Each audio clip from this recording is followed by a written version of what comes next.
Hey everybody, Dr. Nick here, co-founder of the VIP Weight Loss System. Today I have a special guest, Megan, with me. Megan, welcome to the interview. Hey. Thanks for joining us, and I can't, wait to dive into your story and your journey with the VIP Weight Loss System. But first, let's talk about that because this wasn't about weight loss for you, was it? No, not at all. So I was scared at first because I heard the word weight loss and I was like, do I fit? But then I found out we made it fit for me. Right, exactly. So, um, I want to ask you this. Mhm. What was it that first even brought you into the VIP family? I mean, what were you experiencing in your body? Because it wasn't the excess weight, that brought you to us, right? But Yep. what was it that you weren't feeling normal? Well, even though you had had some lab work done that said things were normal, what was it you were feeling?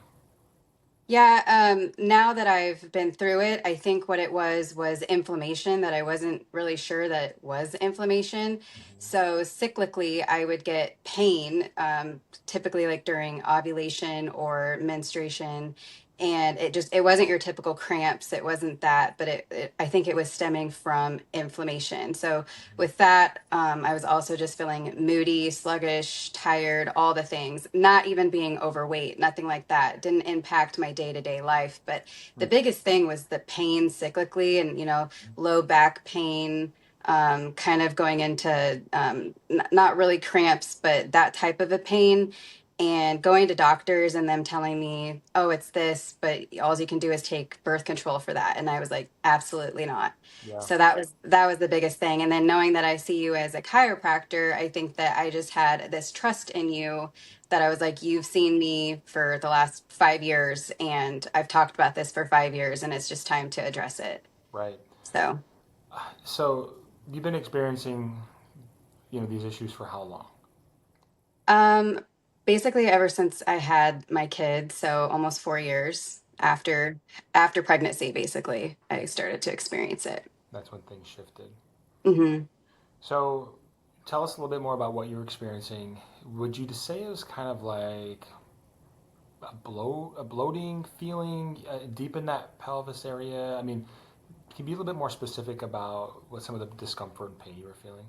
Yeah, so the low pain in my back, it's almost like it would push my organs forward is the only way I can describe it, to where I would feel this heavy feeling in my bladder, in my uterus area. It would feel like I need to pee a lot. I know that sounds weird, but Mhm. and this would all happen during ovulation. So the fact that it was cyclically, I was like, okay, it's got to be something hormone related.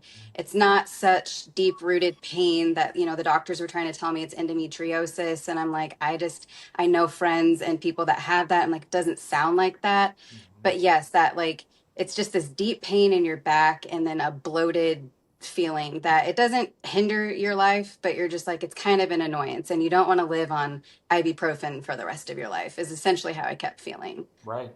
So, Would you describe yourself as, an otherwise healthy person, right? You were seeing a yes. chiropractor, your strength training. Yep. The whole time I've been working out, weightlifting, cardio. I'm a mom to a toddler, so I never sit down. I would say that my eating habits are 80% clean, 20% not. And so, like, the eating portion of this, I knew I would not have an issue with. So, yeah, so feeling like you're doing everything right, maybe just needing to tweak your macros a little bit. It can become discouraging when you're like, I'm working out, I'm not living a sedentary lifestyle. What am I really doing wrong? And I think that's why I finally just turned to saying yes, Yeah. . Yeah. And, we've been talking about this for a few years now in my office, online. You were hesitant about a microdose GLP-1. I mean, not even a full starting dose of a GLP-1, even the microdose. That was something you Yeah. just weren't really comfortable doing. Can you Right. tell us all a little bit about what you were hesitant about in the beginning? I think it's just what you hear in the media. There's these negative side effects that they'll talk about, but I think that's just what you're going to hear in the media, and you're going to hear the worst of the worst and also the best of the best. So I think just hearing worst case scenario, people are getting, cancer or whatever symptoms that they were getting from it. But again, I think that's at a dose that folks shouldn't be taking. I think that people are just starting out at high doses, and then their body gets adapted to it, and then they're just going up higher and higher from the experience from people that I know that have gotten it from the doctor.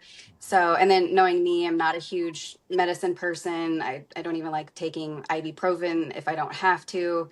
So that's just where my hesitancy was. I like to do things natural.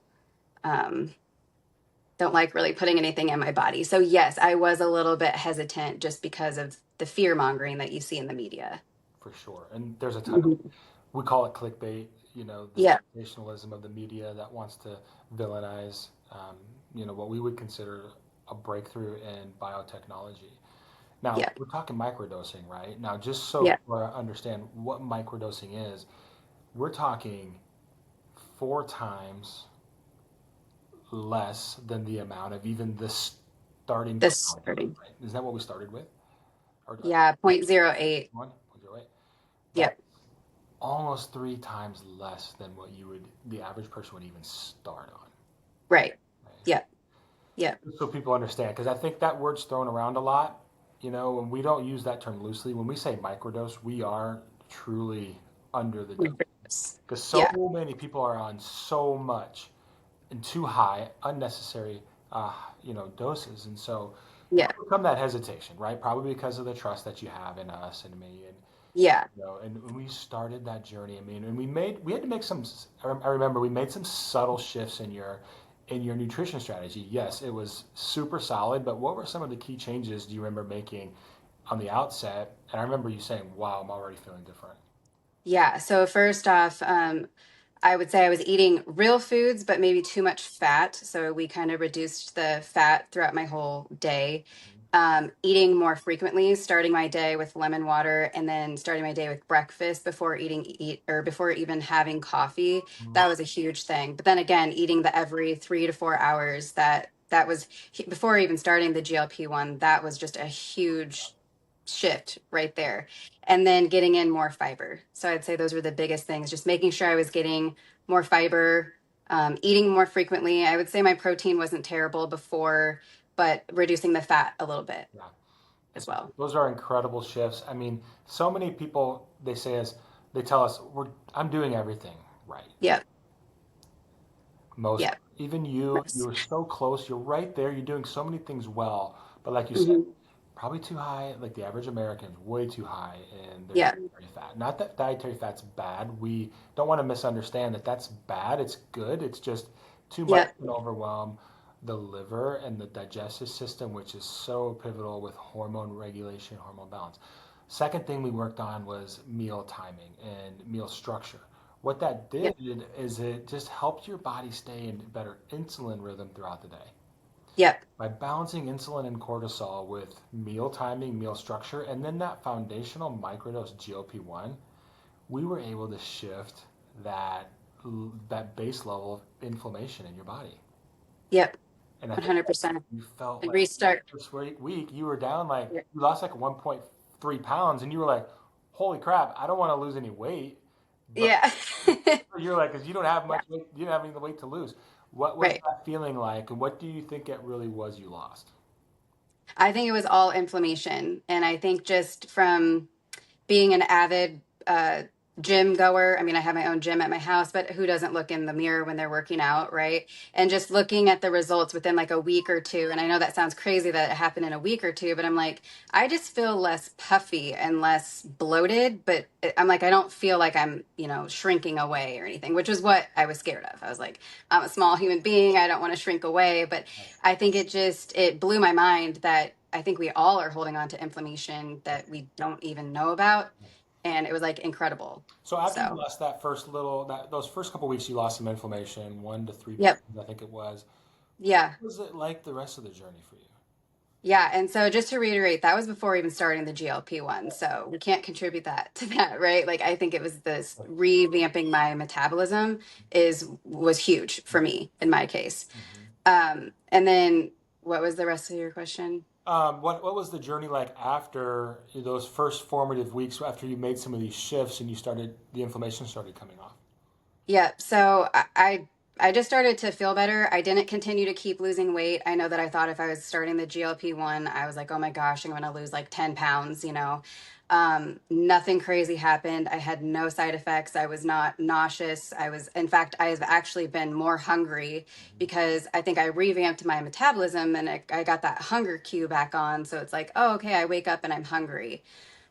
So I kind of stayed at a standstill. I haven't lost any more weight. I've, the initial 2 to 3 pounds of inflammation, but I just feel better. I have more energy. My workouts, I think I told you I started sweating again, which just felt really good. Yeah. And most of all is the pain factor. I'm not feeling pain cyclically. I think I've gotten through 2.5 cycles now, and that pain that was reoccurring almost like every 3 weeks on the dot has just not been there, which has just been incredible. Wow. Yeah. Amazing. So Yeah. looking back now, probably, close to 90 days, maybe Mm. 75, 90 days, healing Yeah. journey, healing's in place, you're locking it in. Do you think it was more about the GLP-1, or do you think it was some of the shifts we made in the meal timing, meal structure, the fiber, the protein, dialing down the fat? What do you think contributed most to the healing that you're experiencing? I would say getting something in my body like the lemon water and breakfast before spiking my cortisol with coffee was that was huge. And then also the meal timing, the eating more frequently. I think that was the biggest factor. I think the GLP-1 is just, I mean, it is what it is, but I think the biggest changes had to do with getting my mindset right, which it's all stuff that I knew to do, but sometimes you just need to be reminded, right? You get busy, you become a mom, you don't think of yourself, and sometimes you just need that reminder Hmm. that you got to take care of yourself. And So, we're there reminding you every step of the way with the yeah, accountability, the check-ins, the calls that we have, you know. yes, And let's be shy. I mean, let's face it. I mean, this wasn't a $39 program, and you invested into this program to get these right, results, and you right, can get them. And you made yeah, these shifts, and you own it now. I mean, would you say you learned a lot in this program? yeah, yeah, I would say so. Wow, good. Let me ask you this: Hmm. you're out there watching this. They're sitting in your shoes right now. They're doing a lot of things right. They're, Yep. busy mom in their career, crushing it in life. Working out at the gym, eating clean. Maybe they're even tracking macros, but they still Hmm. feel kind of stuck. Like you said, they're looking in the mirror. They feel a little puffy. Maybe they're a little stuck in the midsection. Maybe they've got bloating, hormone regulation. What advice would you give them? Just don't be afraid to make a change. Don't be stubborn. You think you know everything and you don't. I know that's kind of how I was. I was like, ah, come on. I know nutrition. I know I shouldn't have to tell fitness. somebody to But do this. Yeah. yeah, just put your ego aside. If they're interested in the VIP weight loss, know that it's maybe not just for weight loss. So, Maybe open up your mind to be like, maybe it is a hormone related thing, and I do want to combat inflammation. And if you do have pain, I would try it because I know I knew you from a personal standpoint as my chiropractor, and I put my trust in you, for 5 years because you've been incredible. If I hadn't known you, I'd be like, oh man, I'm needing a little bit of convincing here. But knowing that I tried this and I was like, I don't need weight loss, but it worked for me in a different way. I think that my mind has shifted yeah, totally. So your journey was really more of a metabolic reset, a hormone reset. yeah, So glad you're experiencing those results, in your journey. And we're just so grateful that you hopped on today with me to share that with the world because I think there's so yeah, many that think, I don't know if that's for me. Weight loss isn't for me. Metabolic health isn't for me. I just need to work harder. I need to have more discipline. But just doing the same thing over and over again is insane when you know it's not working. yep, There's yep. always, we all have room for improvement. We all need coaching. We all need Oh accountability yeah, and support. So yeah, we're so thankful for you. Again, just let me ask you this too before we go. yeah. What's it look like beyond the journey? This is kind of like, you know, you're in the middle of this journey. What's it look like from here? What do you see, your future looking like? I'd say that this just help with like a lifestyle change. Again, I've already was living close to what this lifestyle is, like we said, with just a few tweaks. But this is a lifestyle that is not a diet plan, and you feel like you can still live. You can go out to eat. You can still live with your or do things with your friends and not feel like you can't do everything. You can. It just doesn't feel like you're being restricted from anything. So going forward, I think it's just life, right? Like it just seems like this is the new routine. Although this was pretty close to my accurate or my consistent routine before, but eating more, it's not hard to do. The foods are all good. The plans are there. The grocery lists are there. It's like all the work has been put into it for you so that it's really not hard going forward. So I'm going to continue on that journey for sure because I like not being in pain. So Amen. yeah. We're going to keep you out of pain. This strategy will keep you out of pain. It will keep your hormones in check. Um, Thanks for being on the call today. Yeah, no problem. Thanks for having me. Yeah, you are going to inspire so many people to take back control of their health with this story. Thanks again. Hope you have a great day. Yep. Yep. You too. Thank you.